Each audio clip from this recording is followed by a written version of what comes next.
Hello दोस्तों, कैसे आप सभी। स्वागत है आपका आपके अपने YouTube चैनल पर। दोस्तों, इससे पहले भी एक वीडियो में हमने कर्म, संचित और प्रारब्ध को लेकर बात की थी और उसमें भी मैंने आप लोगों को बताया था कि कर्म क्या होता है, संचित क्या होता है और प्रारब्ध क्या होता है और इससे हमारा भाग्य कैसे तय होता है, हमारे सुख और दुख कैसे तय होते हैं, हमारी अमीरी और गरीबी कैसे तय होती है। सारी चीजें इन तीनों चीजों के ऊपर डिपेंड है। खास तौर पर तो हमारे कर्म और हमारे प्रारब्ध के ऊपर ही सारी चीजें डिपेंड है।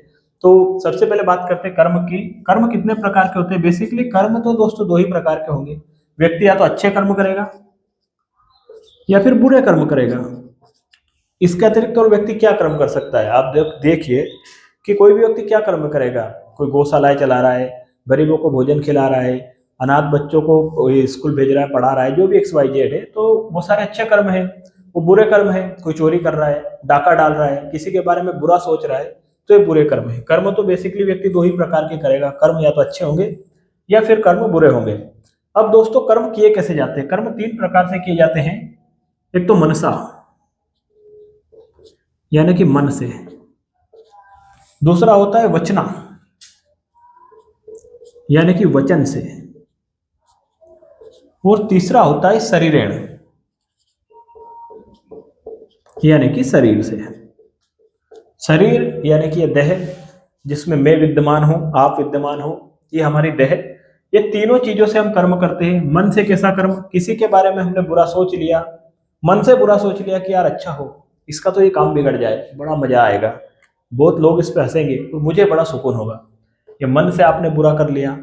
किसी का वचन से बुरा कर दिया, किसी को आपने अभद्र भाषा बोल दी, या फिर किसी की आपने झूठी गवाही दे दी। वचन से ही तो दिया ना, झूठी गवाही वचन से। और किसी का आपने शरीर से बुरा कर दिया, आपने चोरी कर ली, आपने डाका डाल दिया, XYZ जो भी बुरे कर्म होते हैं आप सब लोगों को पता ही है। तो कर्म तीन प्रकार से किए जाते हैं, मन से, वचन से और शरीर से। तीन प्रकार से जब व्यक्ति कर्म करता है तो इन्हीं तीन कर्मों से मिलकर व्यक्ति का क्या तैयार होता है? व्यक्ति का तैयार होता है संचित। क्या तैयार होता है? संचित। जैसे एक आप ये मान लो कि एक बैंक है, उसमें पैसे रखे हुए हैं, 1000 के नोट, 500 के नोट, आपके अच्छे पैसे भी, आपके बुरे पैसे भी, यानी कि आपके अच्छे कर्म भी और आपके बुरे कर्म भी एक जगह पे स्टोर होते हैं। और उस स्टोर को ही कहते हैं, क्या कहते हैं? संचित। ये स्टोरेज बना हुआ है और यहाँ पर दो तरह के स्टोर है, एक अच्छा और एक बुरा। आप इस जीवन में जितने भी अच्छे काम करेंगे वो यहाँ पर जाकर स्टोर हो जाएंगे, और आप जितने भी बुरे काम करेंगे वो भी यहाँ पर जाकर स्टोर हो जाएंगे। ठीक है, समझ गए आप? यहाँ पर अच्छे और बुरे दोनों कर्म क्या होते हैं? संचित होते हैं। और अब जब आपने शरीर त्याग दिया, हो सकता है आपका कोई दूसरा जन्म होगा, तब जो परमेश्वर होता है, जो परमात्मा को मानने वाले वो परमेश्वर मान सकते हैं, और जो परमात्मा को नहीं मानने वाले हैं वो प्रकृति मान सकते हैं। प्रकृति भी बिल्कुल सेम पैरेलल काम करती है। प्रकृति के नियम होते हैं, हर क्रिया के विपरीत प्रतिक्रिया होती है, आपने नियम तो पढ़ा ही होगा। तो हर कर्म के पीछे एक प्रतिक्रिया होती है। आप जो भी करते हो उसके पीछे एक प्रतिक्रिया जरूर आती है। आप उसी को समझ लीजिए। यदि जमीन में बीज डाला है तो उगेगा, और यदि कर्म गलत किया है तो उसका फल तो भोगना ही पड़ेगा। अच्छा और बुरा दोनों कर्म होते हैं, दोनों का फल भोगना पड़ता है, सीधी सी बात यह है। तो जब आपका ये संचित है, इसमें आपके अच्छे और आपके बुरे दोनों कर्म आपके इसमें ऐड हो जाएंगे। अब सोचिए कि किसी व्यक्ति का, ये एक्स कोई भी मान लो व्यक्ति है, ये मरा और इसने कुछ अच्छे कर्म किए, कुछ बुरे कर्म किए, ठीक है ना। अब जब इसका अगला जन्म होगा तो इस संचित में से वो परमेश्वर और परमात्मा क्या करेगा? कुछ अच्छे कर्म और कुछ बुरे कर्म निकालेगा और इसके जीवन में डाल देगा यहाँ पर। और उसी से क्या तय होगा? उसी से इसके माता पिता तय होंगे, उसी से इसका घर तय होगा, उसी से इसकी अमीरी तय होगी, उसी से इसकी गरीबी तय होगी, उसी से इसके दुख तय होंगे और इसी से इसके सुख तय होंगे। किस चीज से? संचित से। और इन सारी चीजों को हम क्या बोलते हैं? इन सारी चीजों को हम बोलते हैं प्रारब्ध। यानी कि इस संचित में, यानी कि आप ऐसे समझिए कि एक बैंक में आपके 10 लाख रुपए पड़े हैं और उसमें से 1 लाख रुपए आपको 1 साल के लिए यूज करने के लिए दे दिए गए हैं, और वो जो आपको यूज करने के लिए दिए हैं वो है आपका प्रारब्ध।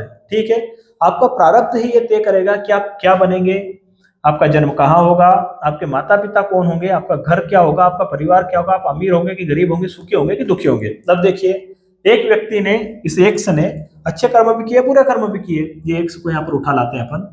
इसके दो कर्म है, एक तो अच्छे हैं, एक बुरे हैं। ये अच्छे कर्म, ये बुरे कर्म, ठीक है ना। तो अच्छे कर्म से क्या होगा? अच्छे कर्म से इसको अच्छे माता पिता मिल जाएंगे, ठीक है ना, घर अच्छा मिल जाएगा और ये अमीर बन जाएगा। अब इधर इसके बुरे कर्म भी है, संचित में दोनों चीजें इसके स्टोर है, इसने कुछ गलत काम भी किया है, तो फिर क्या होगा, हो सकता है इसको कोई रोग हो जाए, कोई बीमारी हो जाए, हो सकता है अमीर घर में पैदा हुआ हो परंतु परिस्थिति ऐसी हो कि कंगला हो जाए, कंगाल हो जाए, या फिर हो सकता हो कि इसके साथ और कुछ एक्स वाई जेड कुछ भी बुरा हो सकता है। तो ये तीनों चीजें हैं, कर्म, संचित और प्रारब्ध। आपके आज के कर्म ही आपका कल का जो भाग्य होते करते हैं।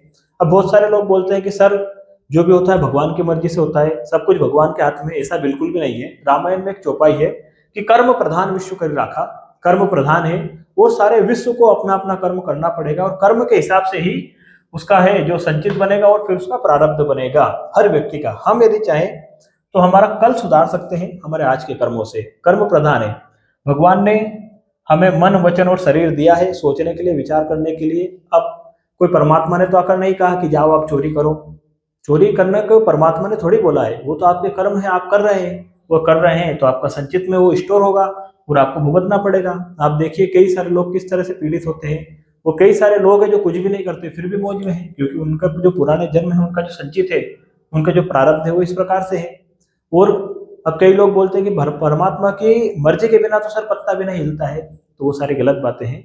बातें गलत नहीं है, वो बातें सही है, परंतु कर्म तो आपके हाथ में है और कर्म का फल भगवान के हाथ में है। आप समझिए, कर्म आपके हाथ में है, ये कर्म है ये आपके हैं और ये फल है ये उस परमेश्वर का है।